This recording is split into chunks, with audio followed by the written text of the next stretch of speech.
Hey guys, how's it going? Welcome to my video. I can't believe I'm actually doing this video. So this is my first time removing this engine cover from this Chevy Express van. It's a 2006. And I would assume that you would just remove it. And I went on YouTube, seen a couple of videos where they actually had a captain's chair that actually turned to the side. I don't have a captain's chair that turns to the side. So they removed this panel, just to remove this. And I'm thinking to myself, what the hell is this about? Because now, like, I removed the rubber part. I'm gonna have to remove the seats just to get this cover off, which is insane. Because I tried every which way I could to get this stupid cover off, and this is a stupid cover. There's not enough room here to actually take this out, even with the panels removed. I tried it. Why did they make it like this? Like, what's the point of making this design like this? It's the stupidest design in the world. Yeah, that's just my rant on this idiocy. I mean, I gotta take the bolts off the seats just to take the stupid cover off, just so I can change the knock sensor under the air intake manifold. Come on, really? That's just absolutely insane. That's it. You know how much more work that is just to take the stupid cover off? Chevy, are you kidding me? Are you kidding me, Chevy? Come on now. Alright guys, so we managed to take the cover off after taking the passenger seat off. This has been more of a pain in the butt than I imagined just to get the cover off.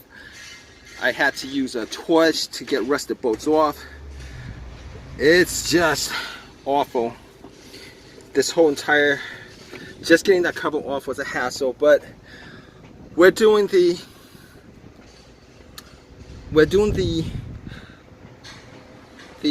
knock sensor on this. Surprisingly, there's not a lot of videos on there on this, but I've seen one video, and apparently this guy, all he did was go to the front, take the throttle body off, and take the bolts off the air intake, and essentially he was able to lift this up where it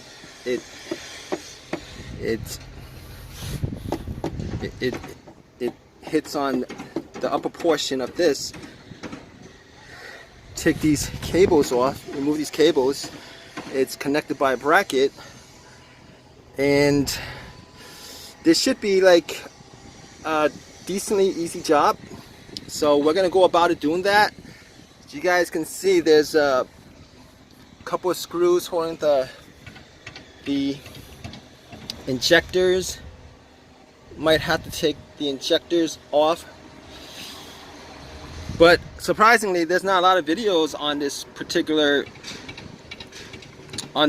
van for whatever reason, for this particular engine. I looked around for it, couldn't find that many, couldn't find a lot of them, but I'm gonna do this and we'll see how easy this works out. I have both the knock sensors 1 and 2 throwing up codes, and I really didn't want to do this, but I gotta sell this, so I'm gonna do this.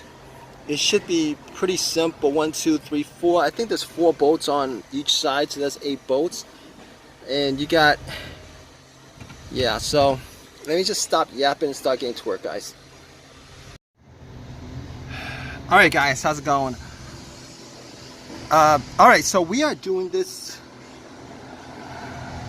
what was that, the sensor? It's called a knock sensor.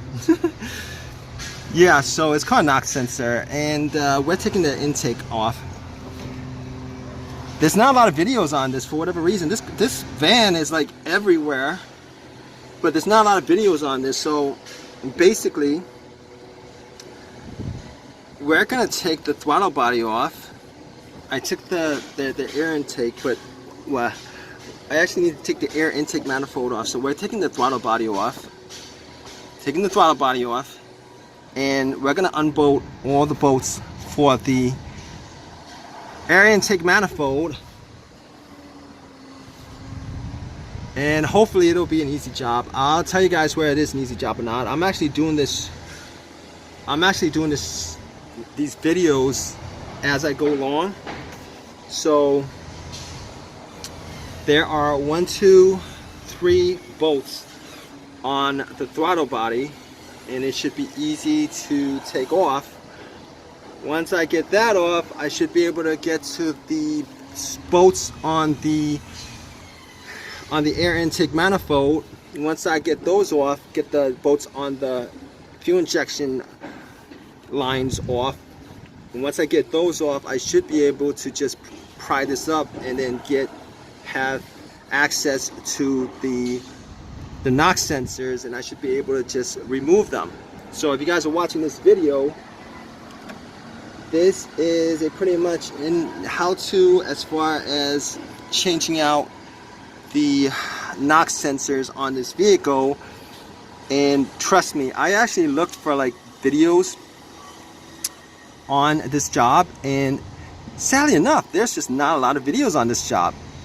Honestly, I checked around, looked on YouTube, even looked on Google just to see if there's images of it. Found one guy's video on a short short way to do this, which is to take the throttle body and not take the whole manifold out, but just lift the manifold enough to actually get access to the NOx sensors. So we're gonna see how it goes. I'm gonna do this video as I go along. I don't know if this video is gonna be put into one large video, or I'm gonna do these videos in short sequences, but we'll see how this works out. It looked pretty easy. It looks pretty straightforward. But let's see how it goes. Alright guys, so doing this, you guys wanna like unplug stuff. Be careful as far as there's one little sensor out there that I broke off trying to, like this. You guys really want to just unplug this.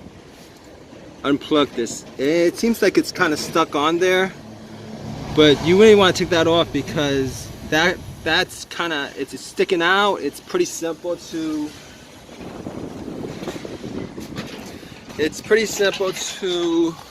whatchamacallit, you guys know what I'm saying, right? To break. So basically, all the bolts, there's like 5 bolts on each side. Took off the 5 bolts. I don't think you need to take off the 2 bolts that hold in the lines for the fuel injectors. There's 2 bolts for the top brackets for the main wires. And there's this cushioning thing. I was like, there's this cushioning thing that you guys would just have to just lift this and then take it out. All right, so I haven't looked in there yet, but this is what it looks like. I don't know what that thing is. This right here, hopefully I could just take a screwdriver and just pry that out. But all right, so that's 1 and 2, and I think I could just pry it out. And this is right here. This right here is the NOx sensor plug. I'm pretty sure I could take this one out, the one that's nearest to me. The one that's the farthest, I might have some issues, but let's see how far I could pry this. Watch that video. That guy said you could bring this all the way up as high as possible, and then whatchamacallit, try to pry it. Try to unbolt it and then bolt the sensors back in. So we'll see how this goes. So far it's not the most difficult job. It's not really that difficult, but it's just a hassle taking the cover off. And let me see, that thing that was sticking out, that broke.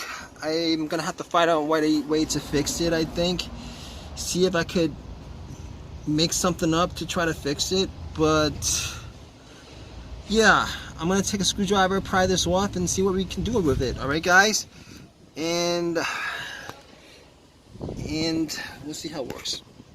All right, so that's just the plastic covering. You should be able to just, it's a suction, and there's a plug to it. There's a plug to it, and I believe you take a socket to take this off. And hopefully it's not, hopefully it won't give me any issues as far as taking that off, but we'll see. All right, guys, so I was trying to take it off. I thought maybe I need to push this, but what you want to do is you just want to push the sides. Push the sides and then just pull it apart. It'll come off. Alright, so that first knock sensor that's in front, pretty easy to take off, except that little the little push plug. Little pain in the butt. And you guys can see how dirty this is. How dirty this is. So that one in the back, I might have a little bit of issue. I might have a little bit of issue taking off. I don't know. Let me see if I have any luck just popping that off. But it wasn't torqued in too tight. You know, I was able to just use a what socket is this?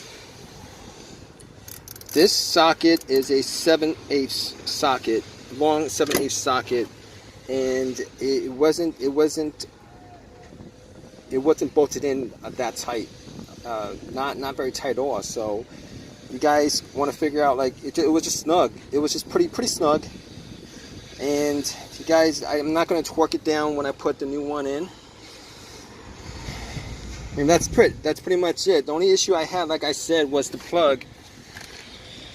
There was not a lot of room inside that little crevice that held this. Not a lot of room in there, and that's what it looks like, guys. So see if we get that second one out as easy as we got this first one out. Hopefully, I'm crossing my fingers. You know, if I gotta break that plug just to, because it seems like it's very tight. Look, I'm holding this with a long nose plier, as far as there's not a lot of room in there, but there's just enough room for me to get my hand in there, I think, just to take it out. So see how this works out. All right, guys, so wasn't able to get to the second one from the back. So I had to go to the front to get it, and I had a hard time pinching the plugs to get it out. So all I did was pretty much pull the wire to get it out. It's just plastic, so it came out pretty easy when I pulled the wire. And you guys see I have my long nose plier holding the manifold, and at this point it should be pretty simple for me to get a socket in and pretty much break the sensor itself, the knock sensor, and just unscrew it by hand. After that, we're just gonna put everything back.